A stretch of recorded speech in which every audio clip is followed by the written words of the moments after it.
ఉమ్. దేవుడి నామానికి మరి స్తుతి కలిగిన కాక ఈరోజు మరి ఈ టీవీఆర్ గాస్పల్ మెసేజ్ ఛానల్లో మరి ఆకివీడులో సేవ చేస్తున్నటువంటి బ్రదర్ చార్లెస్ గారు మరి తన యొక్క జీవిత సాక్ష్యాన్ని వినిపిస్తారు. ఈయన అనేక ప్రాంతాల్లో దేవుని చేత బలంగా మరియు చాలా విస్తృతంగా వాడబడుతున్నాడు. ఆయన సాక్ష్యం అనేక మందిని కూడా మార్చి మరి యేసయ్య నామానికి మహిమ కలగాలని కోరుకుంటున్నాం. ఈ ఛానల్లో మరి మీరు సబ్స్క్రైబ్ చేసుకొని అనేక మందికి కూడా షేర్ చేయండి. మరి దేవుని యొక్క వాక్యాన్ని అనేక మందికి వినటానికి సహాయం చేయండి. ఇప్పుడు బ్రదర్ చార్లెస్ గారి యొక్క జీవిత సాక్ష్యాన్ని విందాం. దేవునికి మహిమ కలుగును గాక. Praise the Lord. హల్లెలూయా. దేవుడు ఈ చక్కని అవకాశాన్ని ఏర్పాటు చేసిన దేవాది దేవునికి, అలాగే వెంకటరావు గారికి ప్రభు పేట స్తుతులు వందనాలు తెలియజేస్తున్నాం.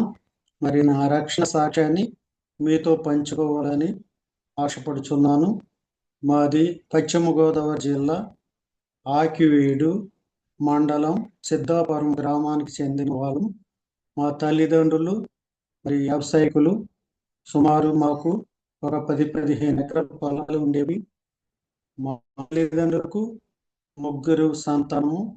మా తండ్రి గారి పేరు క్రైస్తవులు, నామకార్థ క్రైస్తవులుగా ఉండేవారు. శామ్యుయేల్ గారు, ఇంటి శామ్యుయేల్ గారు. సమాధానం గారికి మేము పుట్టినవారు 3 సంతానము. నాకంటే పెద్దవ ఆయన మన్నయ్య గారు, ఆయన యేసుపాదం గారు, ఆయన పెద్ద పాస్టర్ గారు. ఆయన ప్రభు పెళ్లి అందుకుని దేవుని సన్నిధిలో కరోనా టైంలో వెళ్ళారు. అలాగే నేను 2వ వాడిని. నాకంటే చిన్నది పాప పుట్టి ప్రమాదవశాత్తు కాలువలో మరి నీటిలో పడిపోయి చంద్రంలోనే మరణించింది. అయితే ఆమె మరణించాక మా ఇద్దరము నాకు కూడా భయంకరమైన ప్రమాదంలో నుండి, మరణ అంచులో నుండి దేవుడు చిన్నప్పుడే నన్ను కాపాడారు. ఎలా అంటే మాది కొల్లేరు ప్రాంతం కనుక మేము రోడ్డులు ఉండేవి కాదు, అప్పుడు వాహనాలు ఏమి ఉండేవి కాదు, నడిచి వెళ్ళడానికి వీలు ఉండేది కాదు. పడవల మీద, లాంచీల మీద ప్రయాణాలు చేయాలి. ఒక సాయంకాలం పూట 8 గంటల రాత్రి సమయంలో మేము ఆకివీడి నుంచి సిద్ధాపురం వస్తూ ఉండగా ప్రమాదవశాత్తు నేను ఏటిలో పడిపోయాను. ఆ ఏట్లు ఎవ్వరు కూడా దిగడానికి రాత్రుళ్ళు దిగలేని పరిస్థితి. పడవలో ఉన్న వాళ్ళు చేతులు ఎత్తి తడుగుతూ ఉంటే మరి ఎవరికి ఆ చేతులకి దొరకలేదు. ఒక డాక్టర్ గారు, ఆర్ఎంపీ డాక్టర్ గారు, ఆయన 2 చేతులకి అలాగెలా ఎగితే ఆ చేతులకి నేను తగిలితే బయటికి తీశారు. అప్పటికే నాకు పరిస్థితి దారుణంగా మారిపోయింది. అక్కడ హాస్పిటల్ పల్లెటూరులో లేవు కనుక సుమారు 10 కిలోమీటర్లు మళ్ళీ పడవ మీద వెనక్కి ఆకివీడు వచ్చి హాస్పిటల్కి తీసుకువెళ్తే హాస్పిటల్లో డాక్టర్స్ చెప్పింది ఏంటంటే, ఈ అబ్బాయి ఎప్పుడో చనిపోయాడు, ఇప్పుడు తీసుకొచ్చారు, ఇతనిలో ప్రాణం లేదు, ఇంటికి తీసుకెళ్ళిపోమన్నప్పుడు మా తల్లిదండ్రులు, మా బంధువులు వేసుకుంటూ మళ్ళీ పడవ దగ్గరికి వచ్చేటప్పటికి దేవుడు అద్భుత కార్యం ఏంటంటే, నేను అప్పుడు మాట్లాడాను, ఏంటి మనం ఎక్కడికి వచ్చామని ఆ చిన్నతనంలోనే మాట్లాడినప్పుడు దేవుడు అలాగే నన్ను బ్రతికించాడు. ఎప్పుడు చనిపోవలసిన నన్ను, సుమారు 4 సంవత్సరాల వయసులో చనిపోవలసిన నన్ను దేవుడు బ్రతికించాడు. బ్రతికించిన తర్వాత మేము ఆకివీడులోనే ఉంటూ మరి చదువుకుంటూ అలాగుండే సమయంలో అక్కడ కొల్లేరు ప్రాంతం కనుక వరదలు వచ్చి మా యొక్క పొలాలు 15 సంవత్సరాలు ఉండకపోయేటప్పటికి పరిస్థితులు మారిపోయినాయి. అక్కడ తింటాకి సరైన తిండి లేని పరిస్థితులు ఏర్పడిపోయినాయి కనుక మేము ఆకివీడు పట్టణానికి రావాల్సి వచ్చిన పరిస్థితి ఏర్పడింది. మన్నయ్య గారు బైబిల్ కాలేజీలో ఆయనకి అప్పటికి పెళ్ళి అయింది. మరి ట్రైనింగ్ అవడానికి వాడు వెళ్ళారు. నేను అప్పటికి ఇంటర్మీడియట్ ఫస్ట్ ఇయర్ చదువుతున్నాను. మరి ఇంట్లో మరి గడిసే పరిస్థితి లేదు. ఏం చేయాలి? నేను పని చేయాలి. అలాగే మా అమ్మగారు కూడా చిన్న చిన్న పనులు చేస్తూ ఉండేవారు. మా నాన్నగారికి పెరాలసిస్ వచ్చేసింది. అప్పటికే ఆయన కాలు చేయి పడిపోయింది. అయినా కాలు చేయి పడిపోయినా నడుస్తూ బయటకు వెళ్తూ ఉండేవారు. అయితే వాళ్ళని పోషించే బాధ్యత నా పేద ఉంది కనుక నేను చదువు ఇంటర్మీడియట్ డిస్కంటిన్యూ చేశాను. చేసి మా తల్లిదండ్రులకు పనులు చేస్తూ ఉండేవాడిని. హాస్పిటల్లో నేను డైలీ బేస్కి నేను అక్కడ పని చేస్తూ మొదలు పెట్టాను. అప్పుడు రోజుకి 5 రూపాయలు కూలి ఇచ్చేవారు. ఆ కూలి పట్టుకొని ఆ రోజులు 5 రూపాయలు అంటే చాలా ఎక్కువ. ఆ యొక్క కూలి పట్టుకొని మా తల్లిదండ్రులు పోషిస్తూ ఉండేవాడిని. అటువంటి పరిస్థితిలో అక్కడ ఉన్న సూపరింటెండెంట్ గారు వాళ్ళు కలిసి నాకు హాస్పిటల్లో ఒక పర్మనెంట్ ఉద్యోగాన్ని ఇచ్చారు. ఆ పర్మనెంట్ ఉద్యోగం చాలా ఉన్నతమైన స్థితికి నన్ను తీసుకెళ్ళింది. ఒక ఐ డిపార్ట్మెంట్లో ప్రొఫెషనల్గా పనిచేసేటప్పటికి నాకు అప్పుడు స్నేహితులు అనేక మంది ఏర్పడ్డారు. వాళ్ళంతా కూడా క్రైస్తవులు కాదు కానీ అన్యులు. చాలా మంది ధనవంతులు అవటం వలన నా దగ్గర డబ్బున లేకపోయినా వాళ్ళు ఖర్చు పెట్టుకుంటూ వెళుతూ తీసుకువెళ్తూ ఉండేవారు. పగల ఉద్యోగం చేసేవాడిని, అప్పటికి పెళ్ళి అవ్వలేదు. రాత్రులు నేను చీకటి పాపంలోనికి మేము వెళ్ళిపోతూ ఉండేవారు, తాగుతూ ఉండేవారు, అయితే పేకాట ఆడుకుంటూ ఉండేవారు, సిగరెట్ తాగుతూ ఉండేవాడిని. అలాగే పెద్దాపురం ఆ వేషలు అక్కడ ఫేమస్. అక్కడికి వారు డబ్బులు పెట్టుకుని నేను లేకపోతే వండలేకపోయేవారు, నన్ను కోడ పెట్టుకుని తీసుకెళ్తూ ఉండేవారు. ఇంత విచ్చలవిడిగా జీవిస్తున్న ఆ జీవితంలో డబ్బంతా ఒకటి వాళ్ళది, మరి అదేంటే ఖర్చు అంతా వాళ్ళది, కానీ నేను తప్పనిసరిగా వాళ్ళతో ఉండాలని సాధారణ వాళ్ళని ప్రేరేపించేది. అటువంటి స్థితిలో ఉన్న నాకు మరి వివాహం చేయాలని మా తల్లిదండ్రులు ఎంతో ఆశపడేవారు. ఏ సంబంధం చూసినా నాకు నచ్చలేదు, నాకు ఇష్టం లేదు, ఏదో వంక చెప్పేవాడిని. ఎందుకంటే నా తల్లిదండ్రుల బాధ్యత నా మీద ఉంది. నేను పెళ్లి చేసుకుని పిల్లల కంటే నా తల్లిదండ్రులను ఎవరు చూస్తారు? నా తల్లిదండ్రుల మీద బాధ్యత ఎలా కలిగిందంటే, మాకు గ్రామం సిద్ధాపురం పల్లెటూరు కనుక ఖాళీ రోజుల్లో రాత్రుళ్ళు కాశీ మదిలి కథలు చెప్పేవారు.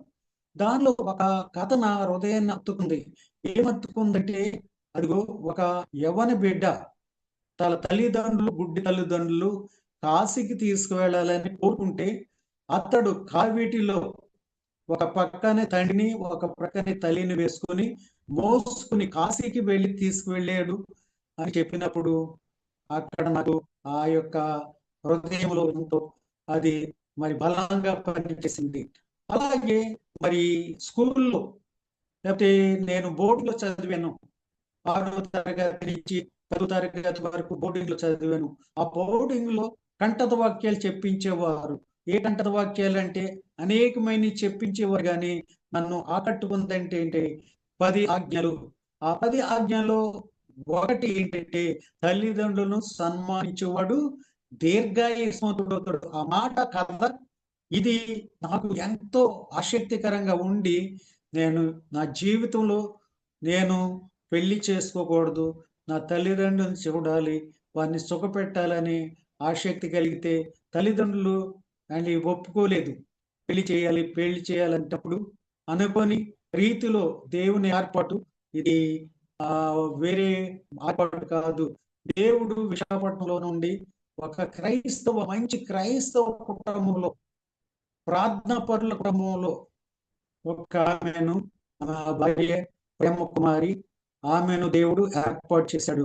నేను పెళ్లి చెడగొట్టుకోవాలని ఆమెతో డైరెక్ట్ గానే చెప్పాను, అమ్మా నేను తాగుతాను, నేను తిరుగుతాను, నాకు స్నేహితులు ఎంతోమంది ఉన్నారు, నేను మంచివాడిని కాదు, నేను సిగరెట్లు తాగుతాను, పేకాట ఆడతాను, చూసాను, ఇవన్నీ ఉన్నాయి నాకు, నువ్వు చేసుకుని నన్ను సుఖపడవు మాని అని చెప్తే ఆమె ఏం చెప్పిందంటే, ఏమైనా నేను మిమ్మల్ని చేసుకుంటానని చెప్పింది.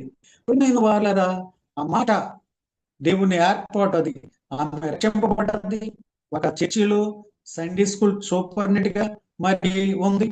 మా పరిస్థితి అప్పటికి బాగోలేదు. ఆ పరిస్థితులన్నీ కూడా చెప్పాను. వాళ్ళ నాన్నగారు పెద్ద ఎంప్లాయ్, ఆ యొక్క అమ్మగారు కూడా ఉన్నతమైన స్థితిలో ఉన్నవాళ్ళు.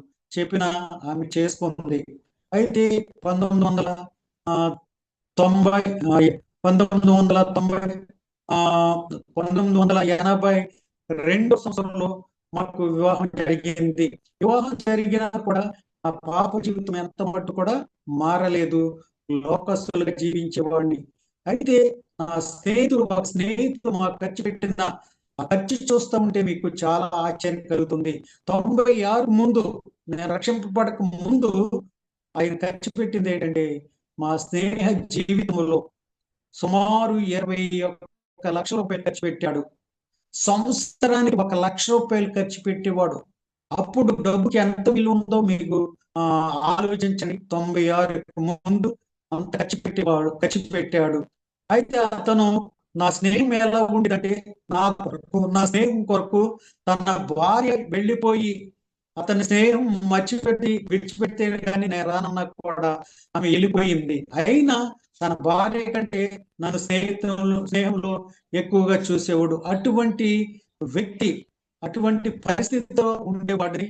నేను తాగుడుకి లెక్కేసుకుంటే నేను రక్షింపబడ్డప్పుడు 6 లక్షల రూపాయలు ఆ కాలంలోనే ఖర్చు పెట్టాము. నేను కాల్చిన సిగరెట్లకి సుమారు 1,50,000 రూపాయలు సిగరెట్లు ఖర్చు పెట్టాను. అలాగే నేను మరి ప్రియమైన వాళ్ళారా, ఆ ప్యాకెట్లో గ్యాంబ్లర్గా ఉంటూ ప్యాకెట్లు గెలుస్తూ ఉండేవాడిని. ఇన్ని పరిస్థితుల్లో ఉన్న నేను, ఆ పరిస్థితి అంతా కూడా నా భార్యకి తెలిసి కూడా ఎన్నడూ కూడా నన్ను ఏమనలేదు. అయితే హాస్పిటల్లో ఉద్యోగం మానివేసిన తర్వాత నేను చేపలు పొలాలు కొని మరి చేపల చెరువులు చేశాను. ఈ చేపల చెరువులో కూడా ఎంత నష్టం వచ్చిందంటే 11 సంవత్సరాలు నష్టం కలిగింది. నష్టం కలిగాక అప్పులైపోయాను. ఈ అప్పులు తీర్చడానికి ఆ చెరువు అమ్మాలంటే చెరువు ఎవరో కొనేవారు లేరు. లేకపోతే మా అత్తమ్మ గడిచిన ఇల్లు విశాఖపట్నంలో అమ్మేయాలంటే అది ఎవరు కొనేవారు లేరు. అంటే పరిస్థితి చాలా దారుణంగా మారిపోయింది. ఈ మారిపోయిన పరిస్థితి చూస్తూ ఉంటే అలాగే మరి నేను ఇక్కడ ఆడుకుంటూ కుటుంబాన్ని పోషించుకుంటూ వస్తూ ఉండగా నాకు అప్పటికే 3 ఆడపిల్లలు పుట్టారు. ఆడపిల్లలు పుట్టేటప్పటికి ఆస్తి పోయింది. ఇరుగు పొరుగు వారంతా కూడా ఎంతో నిందలు వేసి అవమానించి, వీడు ఇష్టానుసారంగా ఈ డబ్బంతా పాడు చేసుకున్నాడు, వీడు ఇష్టానుసారంగా జీవించాడు, ఇప్పుడు మరి ఈ పిల్లల్ని ఎలాగ చదివిస్తాడు, ఈ పిల్లలకి ఎలాగ పెళ్లిళ్ళు చేస్తాడు, వీళ్ళు ఎలాగ బ్రతుకుతారు, ఈ యొక్క బ్రతుకు కుక్కపాలైపోతుందని వారు చెప్పుకుంటాం, వారు నా దగ్గర అంటటం, ఇవన్నీ కూడా నా హృదయంలో ఉన్నాయి.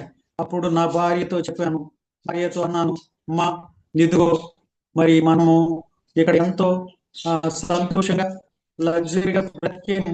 ఇక్కడ పువ్వులు అమ్ముకున్న చోట ఇక్కడ అమ్ముకునే పరిస్థితి ఏర్పడుతుంది కనుక మనం ఈ జీవితాన్ని మనం ఉంచుకోకూడదు, మనం చనిపోదాం, మన పిల్లలు కూడా మనతో పాటు చనిపోవాలని అన్నప్పుడు నా భార్య నా మాటకి ఎన్నడూ కూడా ఆమె మరి ఎదురు చెప్పలేదు. 43 సంవత్సరాల వివాహ జీవితంలో ఆమె ఎప్పుడు నన్ను కొట్టించుకోలేదు. ఎందుకంటే ఇంత దుర్మార్గ జీవితంలో, అంటే దుర్మార్గం అంటే పాప జీవితంలో ఉన్న నాకు ఎదురు చెప్పలేదు. ఈ డబ్బు ఏమవుతుంది, మీరు ఎక్కడికి వెళ్ళారు, ఎప్పుడు వచ్చారని ఇప్పుడు వరకు ఆమె నా దగ్గర మాటల ప్రస్తావం తీసుకురాలేదు. సరే అండి, మీరు ఎలా చెప్తే అలా చేద్దాం అంటే అయితే మన ఇంట్లో పిల్లలు ఆంధ్ర బ్యాంక్ కిడ్డీ బొమ్మలు డబ్బులు దాచుకుంటున్నారు. అది పగలగొడితే దానిలో కొంత డబ్బు ఉంటుంది. ఆ డబ్బు కూడా ఆ లెక్క ప్రకారం 150-200 కంటే ఎక్కువ ఉండదు. అవి తీసుకుని ఈ రోజుకి కావాల్సిన ఆహారం తెచ్చుకుందాం, స్లీపింగ్ టాబ్లెట్లు లేకపోతే భోజనం తెస్తాం, మనము మన పిల్లలు కాడ ఒకేసారి వేసుకుని లేకపోతే తాగి చనిపోదాం. ఇంకా మనకి బాధలు, ఈ కష్టాలు, ఇబ్బందులు ఎంత మట్టు కూడా ఉండవు. పిల్లలు స్కూల్కి వచ్చి లోపల ఆ కిడ్డీ బ్యాంకుని పగలగొట్టాం. మాకు కళ్ళకి ఆశ్చర్యమైన విషయం ఏంటంటే దానిలో 150-200 కాదు, సుమారు 1500 పైనే, 1800 దాకా ఉంది. అయితే 96కి ముందు మరి 2000 రూపాయలు అంటే ఇప్పుడు లెక్క వేసుకుంటే 30-40 కంటే ఎక్కువ. అయితే దేవుడు నాకు మా కళ్ళకి ఆశ్చర్యం కలిగించాడు. అయితే ఆ రాత్రి చనిపోలేదు కానీ ఆహారం తెచ్చుకొని శుభ్రంగా భోజనం చేసుకొని పండుకొని మళ్ళీ ఆ రాత్రి దర్శనంలో నాకు దేవుడు మాట్లాడుతున్నాడు, చార్లెస్, నీవు ఇప్పటి వరకు నీ ఇష్టానుసారంగా జీవించావు, ఇక నుంచి నా కొరకు జీవించమని దేవుడు నాతో మాట్లాడిన దేవుడు వెంటనే నా పాప జీవితము, ప్రియ దేవుని బిడ్డారా, నాకంటే అలవాట్లు ఉన్నవారు, భయంకరమైన అలవాట్లు ఉన్నవారు చాలా బహు తక్కువ మంది. నా యవ్వన ప్రాయములో, నా యవ్వన జీవితం అంతా కూడా పాపానికి, భయంకరమైన జీవితానికి అలవాటు అయిపోయేవాడిని. అటువంటి యవ్వనస్తులు ఎవరైనా ఉంటే మరి మారు మనసు పొందాలి, రక్షింపబడాలి. నీకు దేవుడు ముందుగానే నన్ను యవన ప్రాయంలో రక్షించుకుంటే ఎంతో ప్రాంతానికి వెళ్ళి సువార్త ప్రకటించబడినని ఎంతో బాధపడతాను.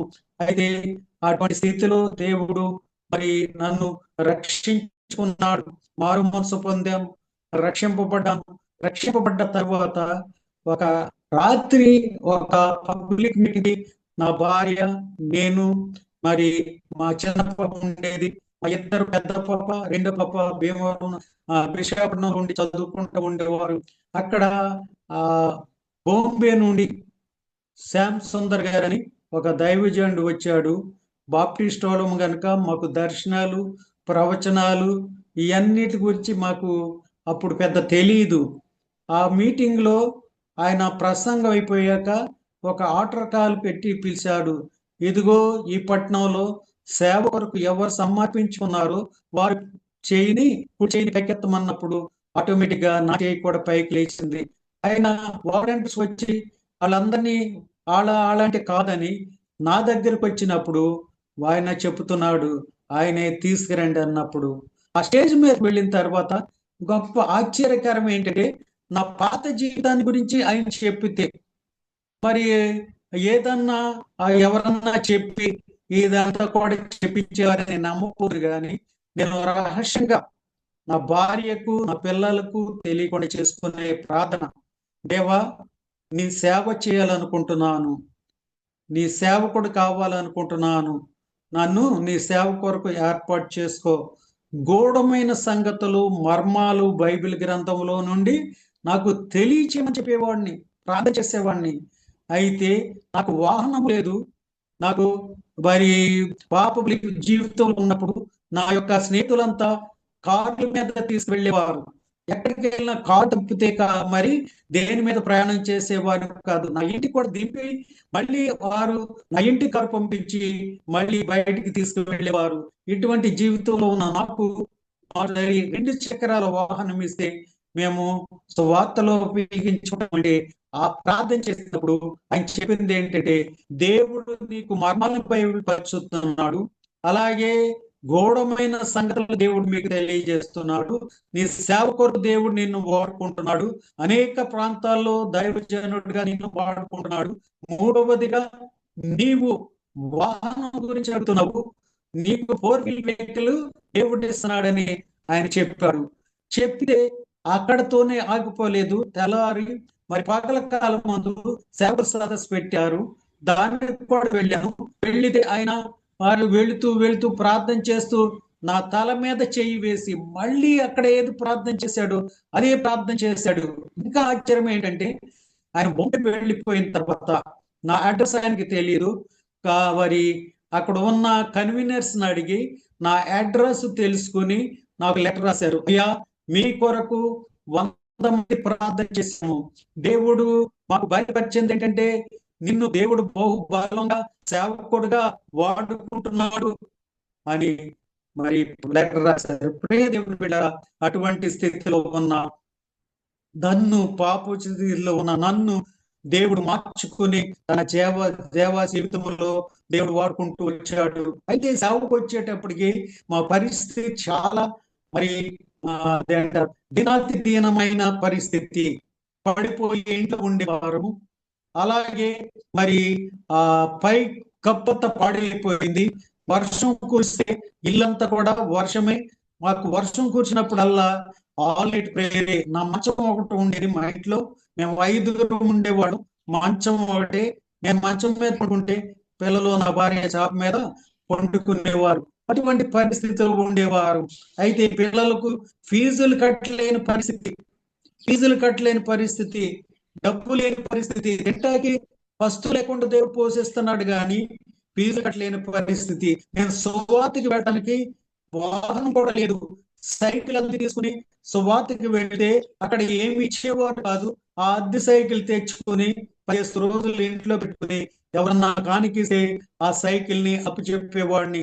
అటువంటి పరిస్థితిలో నేను ఉన్నప్పుడు దేవుడు ప్రియమైన వారులారా అనేక ప్రాంతాల్లో వాడుకుంటాకి దేవుడు ఆయన ఉచిత కృప పేద ఆయన మమ్మల్ని దేవ సేవలు నడిపిస్తూ వస్తున్నారు. అయితే ఇంకా పిల్లల పరిస్థితి చూస్తామంటే మీకు చెప్పితే ఆశ్చర్యం కలుగుతుంది. నా యొక్క పెద్ద కుమార్తె ఇంటర్మీడియట్ ఫస్ట్ క్లాస్ పాస్ అయింది. అప్పుడు ఇది ప్రైవేట్ కాలేజ్ స్కూల్స్ లేవు. ఆ స్కూల్స్ లో చదివినప్పుడు 800 పైగా 900 దగ్గరికి మార్కులు వచ్చినాయి. ఇంటర్మీడియట్ లో 2 సంవత్సరాలు కలిపి 1000 మార్కులకి. నా యొక్క రెండో కుమార్తె 10th క్లాసు 500 మార్కులు అంటే అప్పుడు చాలా ఎక్కువ మార్కులు వస్తే మాకు పిల్లలకు ఫీజు కట్టడానికి డబ్బులు లేక 2000 రూపాయలు ఉంటే ఇద్దరు పిల్లల్ని భీమవరం కాలేజీలో జాయిన్ చేతకి 2000 రూపాయలు లేవు. లేకపోతే అప్పుడు నేను దేవుని దగ్గర ప్రార్థన చేస్తున్నాను, దేవా నా పిల్లల ఫీజు నువ్వు కట్టాలి, నువ్వు ఎలాగ కడతావో మాకైతే తెలియదు, మేము ఎవరిని అడగము, నీవే సహాయం చేయాలని ప్రార్థన చేస్తే 3 నెలల పైనే జాయిన్ చేయకుండా అలాగే ఉంచాము. అయితే ఒక రోజున ఫ్యామిలీ ప్రేయర్ మా కుటుంబంలో ఉదయం జరుగుతుంది. మధ్యాహ్న కాలము పాస్టర్ గారు నేను పిల్లలు ఎవరున్నా మేము మధ్యాహ్న కాలము గంటన్నర ప్రార్థన చేసుకుంటాం. సాయంకాలం కూడా ఫ్యామిలీ ప్రేయర్ జరుగుతుంది. ఆ ప్రేయర్ లో సాయంకాలం ప్రార్థన అయిపోయాక ఇద్దరు పిల్లలు ఇంటర్మీడియట్ 10th క్లాస్ పాస్ అయిన బిడ్డలు వారి చేతులు కట్టుకుని మా దగ్గర కన్నీరు కార్చి మాట్లాడిన మాట నేను తలుసుకుంటే నాకు యొక్క గుండెలు పగిలిపోతున్నాయి, నా కళ్ళంట నీళ్లు కారుతున్నాయి. అయితే వారు చెప్పిన మాట ఏంటంటే, డాడీ ఇది అందరు పిల్లలు ఫెయిల్ అయిపోయి వాళ్ళ తల్లిదండ్రులకు బాధ కలిగించారు, మేము పాస్ అయ్యి మీకు బాధ కలిగిస్తున్నాము, మేము ఫెయిల్ అయితే మీరు ఫీజు గురించి వాటి గురించి ఆలోచించరు, మీరు బాధపడకుండా ఉండరు కదా అని వారు అన్నప్పుడు నా కళ్ళంట నీళ్ళు కారి తుడుచుకొని చెప్పాను, అమ్మా ఇదిగో మన దేవుడు గొప్ప దేవుడు, అద్భుత కార్యాలు చేసే దేవుడు, మహత్కార్యాలు చేసే దేవుడు. ఇదిగో దేవుడు మిమ్మల్ని చదివించాలంటే మంచి కాలేజీలో చదివించగల దేవుడు మన దేవుడు. ఒకవేళ ఎక్కడితోనే మీ చదువు ఆగిపోతే మరి అది కూడా దేవుని మహిమని వాటికి చెప్పాను. చెప్పి ప్రేమ వాళ్ళ ఆ స్థితిలో ఉన్న మాకు ఏం జరిగిందంటే మా ద్వారా రక్షింపబడ్డ ఒక ఆమె 6 నెలల నుంచి మాకు ఫోన్ కాంటాక్ట్ లేవు. అయితే ఒక రోజు వచ్చింది, వచ్చి అయ్యా అన్ని అడిగింది, పిల్లలు ఏం చేస్తున్నారంటే పిల్లలు ఇలాగన్నా చెప్పాం, ఎక్కడ చదువుతున్నారంటే ఇంకా జాయిన్ చేయలేదంటే ఆమె చెప్పిన మాట ఏంటో తెలుసండి, దేవునికి మహిమ కలుగును గాక, మీ పిల్లలకు ఈ సంవత్సరానికి ఎంత ఖర్చు అవుతుందో అంత డబ్బులు మేము ఇస్తామని 2000 కావాల్సిన దానికి 6000 దేవుడు ఇచ్చి ఆమెతో మరి అవసరం తీర్చాడు. దేవునికి మహిమ కలుగును గాక. ఆ డబ్బుతో పెట్టెల్ని చదివించాం. ప్రియ దేవుని బిడ్డలారా, ఇటువంటి పరిస్థితిలో ఉన్న మా జీవితాల్లో దేవుడు ఎంత గొప్ప కార్యం చేశాడంటే వాడిని నమ్ముకున్నవని దేవుడు ఎంత కూడా విడిచిపెట్టే దేవుడు కానీ కాదు. అటువంటి పరిస్థితిలో కూడా నేను రక్షింపబడ్డ దగ్గర నుండి మీటింగ్లు పెట్టమంటే నాకు చాలా ఇష్టము, సువార్త ప్రకటించడం అంటే నాకు చాలా ఇష్టము. డబ్బులు ఉన్నా లేకపోయినా విశ్వాసం ద్వారా మీటింగ్స్ పెడుతూ అనేక ప్రాంతాల్లో సువార్త ప్రకటించుకుంటూ వెళ్ళిపోతూ ఉండేవారము. అటువంటి స్థితిలో ఉన్న మాకు దేవుడు ఈ రోజున ఎంత గొప్ప కార్యం చేశారంటే బిడ్డలు 10th క్లాస్ ఇంటర్మీడియట్ లో ఆగిపోవాల్సిన బిడ్డల్ని, నాకు 3 ఆడపిల్లలు, వారి పెద్దవారు, చిన్న పాప మా దగ్గరే ఉంటుంది, ఇప్పుడు కూడా మా దగ్గరే ఉంటుంది. ఆమెకు వారికి ఎంత గొప్ప కార్యం చేశారంటే పెద్ద కుమార్తె ఎదిగో ఆమె ఎంఎస్సి మ్యాథ్స్ టీచర్ గా, గవర్నమెంట్ టీచర్ గా, స్కూల్ అసిస్టెంట్ గా దేవుడు ఉద్యోగాన్ని ఇచ్చాడు. అలాగే రెండో కుమార్తె 10th క్లాసు పరీక్షలో పాస్ అయ్యి ఆగిపోసిన బిడ్డ ఇప్పుడు లండన్ లో ఉండి ఉద్యోగం చేస్తూ సేవలో ఆమెను కలిగిన దానిలో కొంత కోఆపరేట్ చేస్తున్నారు. 7 సేవలకి దేవుని సేవలు కొంత ఖర్చు పెట్టడానికి ఇస్తున్నారు. అటువంటి మరి సైకిల్ అద్దించుకోవటానికి లేని నా జీవితంలో ప్రియా దేవుని బిడ్డారా మరి ఒక పూట కూడా గడవలేని స్థితిలో ఉన్న నాకు ఈ రోజున దేవుడు ఎంత గొప్ప కార్యాలు చేశాడంటే ఆయన ఆశీర్వదిస్తే మేము ఆశీర్వదింపబడతాం, మనం ఆశీర్వదింపబడతాం, దీవింపబడతాం కనుక మా పిల్లల్ని ఆశీర్వదించాడు, మమ్మల్ని ఆశీర్వదించాడు. ఒక బాత్రూమ్కి వెళ్ళాలంటే పాములు ఉండేవి, పిల్లలు వెళ్ళకుండా అలా గుండిపోయేవారు. ఇప్పుడు 3 స్టేర్ బిల్డింగ్ ఇచ్చాడు. దేవునికి మహిమ కలుగును గాక. ఒక పోర్షన్ లోనే, ఒక స్టేర్ లోనే 3 బాత్రూములు ఇచ్చాడు. ఎంత గొప్ప దేవుడు, ఎంత మహిమ గల దేవుడు ప్రియ దేవుని బిడ్డారా. అంతేకాకుండా వాహనము లేని నాకు ఒక కారు, 2 బళ్ళు, నాకు మోటార్ సైకిల్ ఇచ్చాడు. అంతేకాకుండా సైకిల్ అద్దెకోలేని, డబ్బులు లేని నాకు ఇప్పుడు సువార్త విషయంలో ఏ దేశానికి వెళ్ళాకైనా దేవుడు డబ్బిచ్చి ఆ సువార్త ప్రకటిస్తున్నాడు. ప్రియ దేవుని బిడ్డలారా, ఈ సాక్ష్యం వింటున్న మీరందరూ ఒకసారి ఆలోచించండి. ఎటువంటి పాపనైనా దేవుడు ఆయన రక్షించే దేవుడు, ఆయన త్రోసివేసే దేవుడు కాదు. దానికి నిదర్శనం ఏంటంటే నేను ఈ చార్లేసే దానికి సాక్ష్యము. అలాంటి ఘోరమైన పాపి, దుర్మార్గుడు, భయంకరమైన హింసకుడు, దోషకుడు వేరేవాడు ఉండడు. అటువంటి నన్ను రక్షించిన దేవుడు ఈ సాక్ష్యం ఇచ్చిన మిమ్మల్ని కూడా రక్షిస్తాడు. మీకు ఏది లేకపోయినా, మీకు ఏ ఆర్థిక పరిస్థితుల్లో, బలహీన పరిస్థితుల్లో, ఏ పరిస్థితిలో ఉన్నా దేవుడు ఆయన కృపను బట్టి మిమ్మల్ని ఆశీర్వదించి దీవించి, నన్ను వాడుకున్న దేవుడు మిమ్మల్ని కూడా ఆశీర్వదించి మిమ్మల్ని కూడా దీవించును గాక. ఆమేన్, ఆమేన్, ఆమేన్, ఆమేన్. చెప్పండి.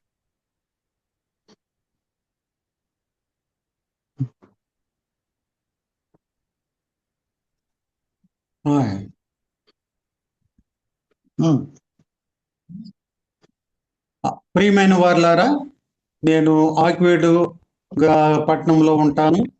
నా పేరు ఇంటి చార్లెస్. నేను అనేక విదేశాల్లో కూడా సువార్త ప్రకటిస్తూ దేవుని సేవ చేసుకుంటూ వెళ్తున్నాను. మరి మీ ప్రార్థన అవసరతలు ఉంటే మరి ఈ ఫోన్ నెంబర్కి సంప్రదించవలసిందిగా కోరుచున్నాను. 9866084060. మీ యొక్క సాక్ష్యం విన్న వారందరూ కూడా దేవుని నామములో శుభములు మీకు తెలియచేస్తున్నాను. ఆమేన్. సో చార్లెస్ గారు సాక్ష్యం విన్నారు కాబట్టి ఇది అనేక మందికి షేర్ చేయండి. మీ ప్రార్థన అవసరతలు ఇవన్నీ కూడా మరి చార్లెస్ గారికి ఫోన్ చేసి సంప్రదించగలరు. Thank you. ఈ వీడియోను అనేక మంది షేర్ చేయండి. మరి అనేక మందికి కూడా దీవెనకరంగా ఉంటుంది. ఆమేన్.